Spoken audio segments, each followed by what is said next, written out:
So now there are many different activities which work well in blended learning, in a blended learning environment, and some of the most exciting involve the use of augmented reality. Our next speaker is Karen Irwin. Karen is a teacher at Ballyclare Primary School, where she's also the ICT coordinator, and she's going to talk to us about how augmented reality can be used to deliver an engaging blended learning experience. Karen, if you're there, I'll pass over to you. Hello. Yes. Thanks so much for having me tonight. Yep, so I'm Karen Irwin. I'm a P2 teacher and also part of the blended NI team. So it's great to be along here tonight. Augmented reality is something I have really got into, and I think especially during lockdown, because I realised that it's an opportunity to take learning anywhere. You can be in the back garden, as most of my kids' stuff was. You can be on the beach, you could be in your living room, and you could be in the classroom. So it's the perfect opportunity just to learn wherever you are, which is what I love about it. So you'll notice Nicole and I are similar. We don't like to sit in silence. So I've asked a little chat. If you want to jump into the chat and just let me know if you've ever used augmented reality and what sort of ways you've used it, what ideas, or if you're brand new to it, let me know that as well. So do jump in there and have a little chat about it. Tonight, I am going to talk about these 4 areas. So I'm going to first of all talk about the purposeful use of augmented reality. And then I'm going to have a look at an app that will already have AR built into it. So you don't really need to be a professional at it. You can just lift it and go. And then I'm going to show you how pupils can create their own augmented reality. And if you ever have had a child who still is into Pokemon Go, then this is right up their street. And then I'm also going to have a little look at how you as a teacher can create augmented reality lessons. And I'm going to do all that in 10 minutes. So first of all, same question, start with why. Just going to move me out of the way. There we go. Start with why. So we want to think about why we're doing this. It's easy for technology to be used as a gimmick, as just everybody's using it, so I better use it. So we need to think about why we're going to use it. So the first way is to think about making it purposeful. It's easy to get into AR and just think it's a bit of a gimmick and it's a good fun activity to do, but as with all learning, we're trying to make it purposeful for the children. So making sure that what we've chosen, what we've decided to do, has a good purpose to it. It should also add value to learning. So whatever we are teaching in class, that should be an extra added value on top of that. And that's always my line. I'm always going on about that, about adding value to what we're teaching. And it should also enhance their understanding as well. So whenever pupils are exploring something with augmented reality, it's actually taking their understanding to a deeper level. So the first little app I'm going to look at is possibly one that you have used before, Google Expeditions. This is used quite a lot with the expedition-y side of it, where you can look around different scenery, you can visit the jungle, you can visit safari lands and things like that, but they do also have an augmented reality side built into it as well. And the reason that I love it is because you can bring really abstract concepts to life. So things that your pupils are struggling to understand because they just can't grasp it, can't get their head around it. You can bring it to life right in front of them.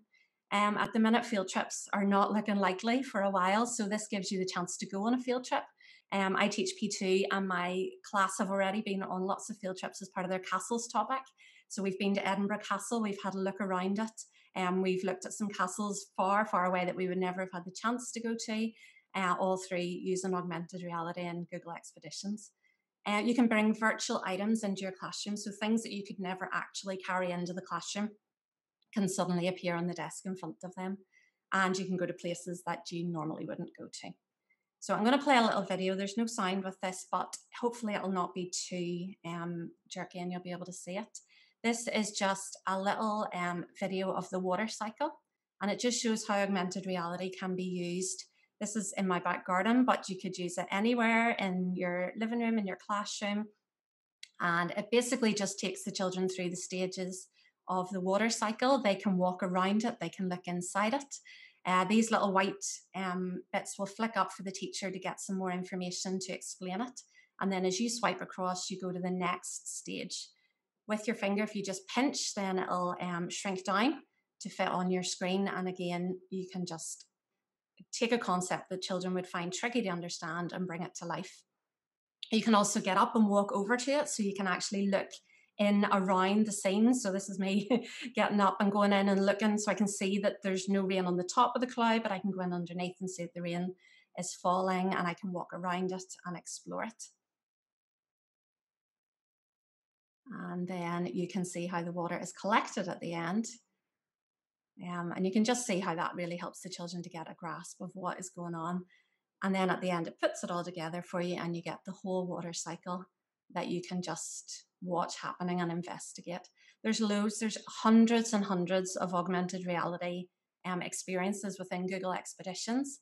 Another little one that my little boy who's in P6 just loved using over lockdown was when he was learning about volcanoes. And he had volcanoes going in the living room, and it just really brought it to life with him.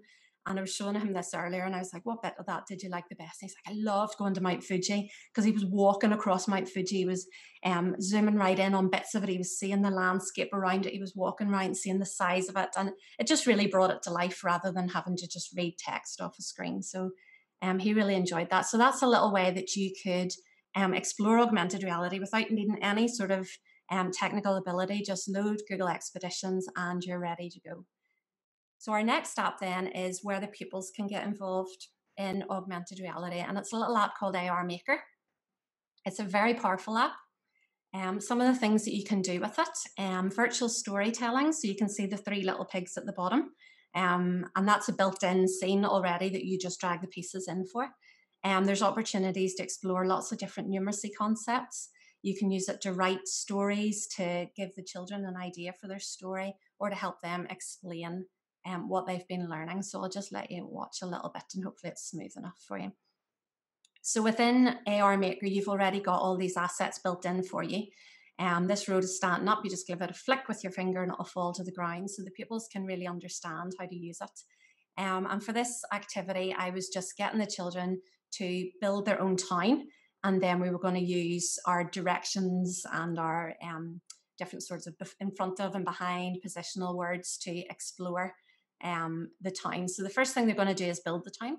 If you were teaching older children, you could give them a set of instructions of what they have to build. So you could say, put the clothes shop beside the post office, and give them a whole set of instructions that they've got to follow. So this is all the different little scenes that are built in just for this particular Tiny Town app or Tiny Town selection. There's lots of different little scenes already built. You can shrink them and enlarge them, so the children can have them the same height as themselves. They can have a little tiny scene, and they can just position everything where they want. So as we build on round, you can see how the children can start to develop their language as they're talking about this. Obviously, I'm a foundation stage teacher, so I'm thinking of the sort of positional language, but hopefully you can think as well about how you could adapt this with older children as well. As you continue to build your scene, then you just place and resize all the objects as you want, and have that can then be saved and shared with their friends as well, so they can take their friends on a little tour of their town after they've built it. So I'm just going to let this add my fountain in, and then I'm going to show you how you can create your own assets within AR Maker as well. You can go into Keynote and start building assets that way, but let's stick with AR Maker for now. So within AR Maker, whenever I hit the new button up at the top, that is going to take me to a blank canvas where I am then able to add my own assets. I can make 3D assets. I can just draw little pictures. I can write on it, whatever I want. So you can see my little 3D shapes along the bottom that you can then use the colors to decorate them and then place them on your scene afterwards. And you can just walk around your scene and have a little look at them. So this is a very uninspired circle that I'm just going to show just to place into my town. But obviously, it'll be slightly more creative than that when you're doing it. And that is AR Maker. This is a little activity I created just for using AR Maker. You're welcome to download it if you want to scan the QR code and use it yourself. It's probably more suited to primary school, but you're welcome to take it and adapt it as you like. So this was a little idea I had for a me museum, where they would use augmented reality within their own classrooms. So they would be talking about themselves basically, and creating little activities about themselves where they would then take a tour of the Ulster Museum using Google Expeditions, see what an actual museum looks like, and then go away and create their own museum. So there's lots of little activities within that. You're welcome to take it and use it as it suits. And the last little activity I'm just going to talk about is an app called Scavenger Edgy. So Scavenger Hunt, Scavenger AR.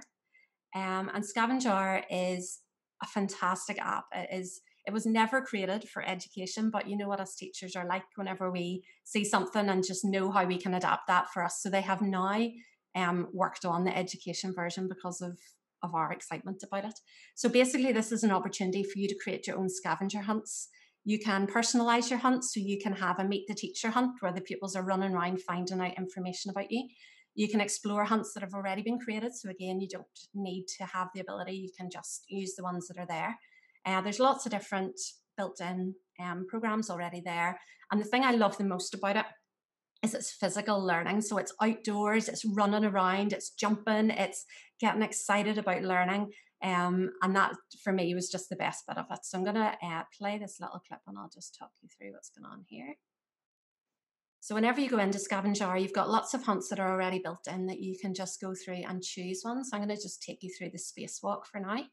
And once you load it, it's going to give you the opportunity if you want to play this full size outdoors, or if you want to shrink it down and play it just tabletop within your classroom. If you can get outdoors, it's much more fun. Thinking massive playgrounds, get the children running about, they'll just love it. So once you're into your Scavenger experience, then you're going to be greeted with lots of different little checkpoints along the way that will maybe give you points, that'll give you information, that'll ask you questions.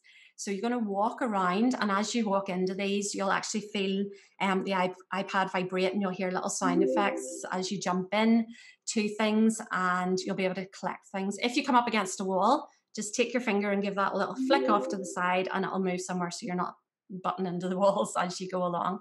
So you're going to find out lots of information on this little tour. It's also a great way for pupils just to let you know what they've learned so far. And as they go around, they are just having the best crack. I played this with my 7-year-old during lockdown in the summer. And I'm not embarrassed to say the two of us were running around the garden, squealing and giggling and laughing. You can run and jump into the checkpoints. You can catch things in the air. It was just great fun. But there's lots of learning behind it as well. You're able to create your own hunts. So you can design your own to relate to your topic. You can ask them questions. You can give them information. And you can see just how that would totally engage any child with their learning. So I'm just going to finish up by letting you know about the Scavenger Edu app, which has just been released. They've been working on it. It was originally never designed for education. But as I said, teachers always find a way to use it, and they have now created the education version of it. So that is available, and can't recommend it highly enough. It's such great fun. So as I finish, I'm going to give you a scavenger hunt. You can do this later. Don't leave now and do it. It's also too dark to do it. Scan that little QR code or take a little screenshot of the web link, and you can go on later and download the Scavenger Edu app and just have a little play, and let me know on Twitter what you think of it. I'd love to hear how many of you are running around your house or your garden tonight squealing with delight. But hopefully that has given you some ideas. Obviously it's a whistle-stop tour and AR is huge, but hopefully that has maybe inspired you with something that you could maybe take into your classroom. So thank you, David. Karen, thank you very much. No problem. We had a question here from Hazel asking, the school trips unavailable to happen, are there virtual tours of our local museums, such as the Transport Museum, available? The Ulster Museum is available. I'll have to check Transport Museum, but I know that the Ulster Museum is one of them, yeah. Okay. I think someone just sent me through as well. I think, is it the Ulster Museum has a virtual exhibition of Florence Nightingale, I think, available? So I think there's a link to that. So we'll try and put that under the video.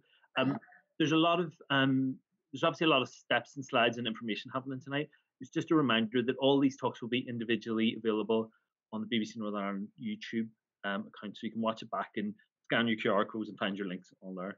Karen, we'll bring you back then at the end for some questions. Thank you very much. Bye-bye.